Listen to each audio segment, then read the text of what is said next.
நீங்க சொல்றது எனக்கு புரியுது.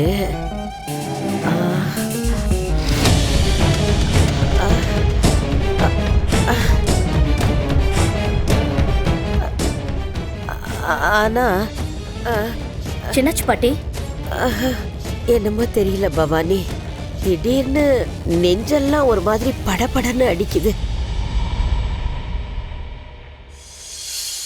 கண்ணெல்லாம் மசமசன்னு இருக்கு.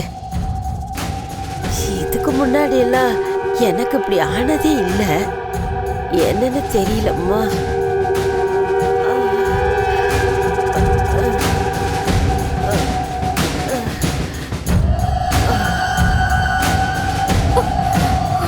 பாட்டி பாட்டி பாட்டி பாட்டி பாட்டி என்ன பண்ணுது? பாட்டி என்னாச்சு பாட்டி? பாட்டி அம்மா பாட்டி, ஐயோ பாட்டி பாட்டி பாட்டி பாட்டி பாட்டி பாட்டி என்னாச்சு?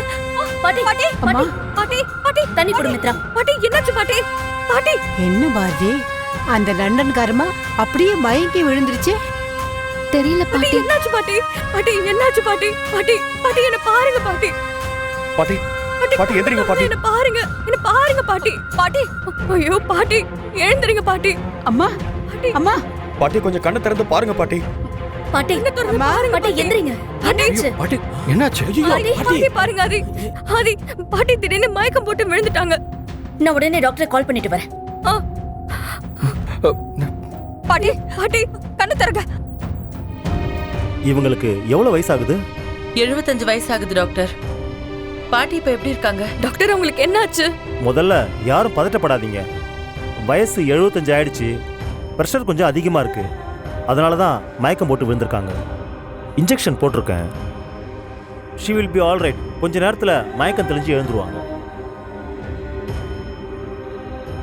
சரி, நான் வரேங்க மேடம். டாக்டர் அனுப்பிட்டு வரேன்.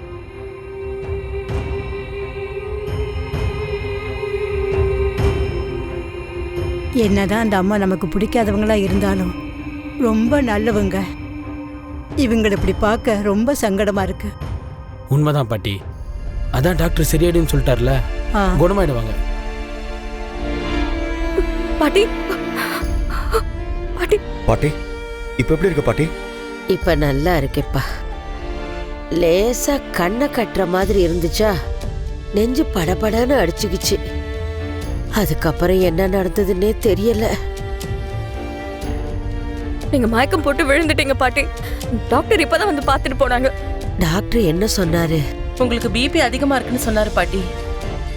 அதனாலதான் நீங்க மயக்கம் ஆயிட்டீங்களா? நந்தினி, மித்ரா, இப்ப எதுக்கு 2 பேரும் அழறீங்க? எனக்கு ஒன்றும் ஆகாது. நான் நல்லா தான் இருக்கேன்.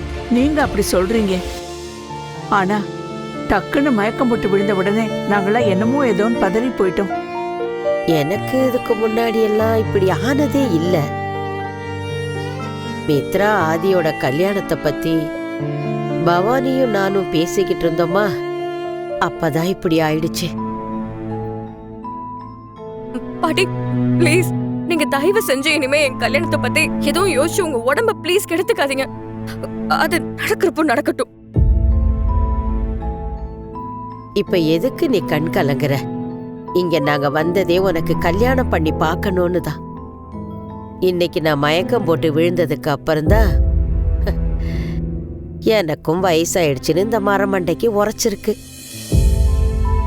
இந்த வயசுல எப்ப என்ன நடக்கும்னு யாருக்கு தெரியும்? நல்லா குத்துக்கல்லு மாதிரி உக்காந்து நீ கொடுத்த ஜூஸை தான் குடிச்சுக்கிட்டு இருந்தேன்.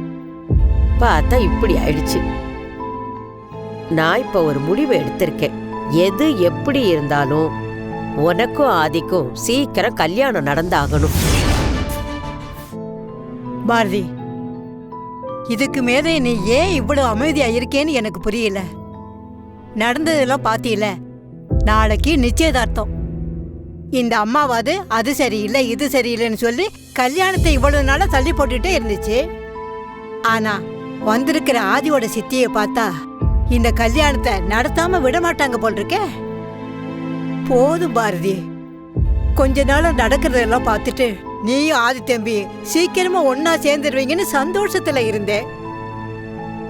இப்பவும் நம்பிக்கை இருக்கு, ஆனா பயமா இருக்கு.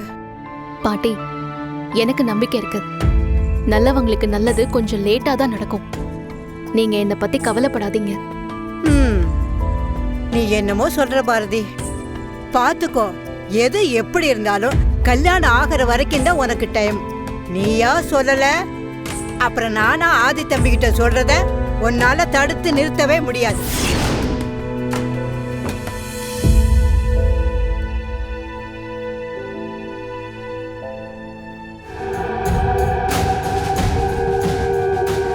பாரதி, நாளைக்கு எனக்கும் அதுக்கும் நிச்சயதார்த்தம் நடக்க போகுது.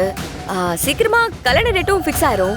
அதனால உன்னால எங்களை எதுவுமே பண்ண முடியாது. மித்ரா, இந்த பூனை இருக்கு தெரியுமா? பூனை மியாவ் மியாவ்னு சொல்லிட்டு இந்த காலையே சுத்தி சுத்தி வருமே, அந்த பூனை தன்னோட கண்ணை இருக்க மூடிக்கிட்டு இந்த உலகமே இருட்டு நினைச்சுக்குமா. நீ பேசுறதும் அப்படிதான் இருக்கு. ஏய் பாரதி, யார பார்த்து பூனைன்னு சொல்ற? மித்ரா, இப்படி கை நீட்டி பேசுறதுனால நீ பெரிய ஆள்னு அர்த்தம் கிடையாது. இப்போ இந்த நிமிஷம் உங்க 4 பேர் குடுமியும் இந்த பாரதியோட கையில இருக்கு. உன்னால நீ நினைச்ச மாதிரி எதுவுமே பண்ண முடியாது. இப்ப கூட ஒன்னும் கெட்டு போயிடல. நான் உனக்கு ஒரு சூப்பர் ஆஃபர் கொடுக்கறேன். இந்த நிமிஷமே இந்த நிச்சயதார்த்தம், கல்யாணம் இதெல்லாம் எதுவுமே வேணான்னு சொல்லிட்டு டீசென்ட்டா ஆதி லைஃப்ல இருந்து ஒதுங்கி போயிடு. நானும் போனா போதுன்னு உன்னை மன்னிச்சு விட்டுடுறேன். அதை விட்டுட்டு ஒரு ஆட்டம் ஆடணும்னு நினைச்ச அப்புறம் இந்த பாரதியோட ஆட்டம் வேற மாதிரி இருக்கும். நீ முன்னாடி எடுத்து வைக்கிற ஒவ்வொரு அடிக்கும் என்னோட அடி ரொம்ப ஸ்ட்ராங்கா இருக்கும். அதையும் மீறி இல்ல நான் அப்படிதான் பண்ணுவேன்னு அடம் பிடிச்சன்னு வச்சுக்கோயேன், அப்புறம் இந்த பாரதி பண்ண போற சம்பவம் ரொம்ப பெருசா இருக்கும். Just wait and watch. Bharathi, உன்கிட்ட அந்த எரிஞ்சு போன லேப்டாப்ல இருக்கிற எவிடன்ஸ் எல்லாம் வச்சுட்டு தான் நீ இப்படிலாம் பேசுறன்னு எனக்கு நல்லாவே தெரியுது. நீ சொன்னதும் ஐயோ பயமா இருக்குன்னு சொல்லி எல்லாத்தையும் விட்டுட்டு போறதுக்கு நான் ஒன்னும் பாரதி இல்ல, மித்ரா. உன் கண்ணு முன்னாடியே ஆதி என் கையில நிச்சயதார்த்த மோதிரத்தை போடுவாரு. நிச்சயதார்த்தமும் நடக்கும். மித்ரா, உனக்கு எவ்ளோ சொன்னாலும் இந்த பகல் கனவு காண்றத மட்டும் நீ விடவே மாட்டேங்கிற. ஆதி உன் கையில மோதிரம் போட போறதும் இல்ல, இந்த நிச்சயதார்த்தமும் நடக்க போறதில்ல. வேணும்னா பாக்குறியா? பாக்கலாம் பாரதி.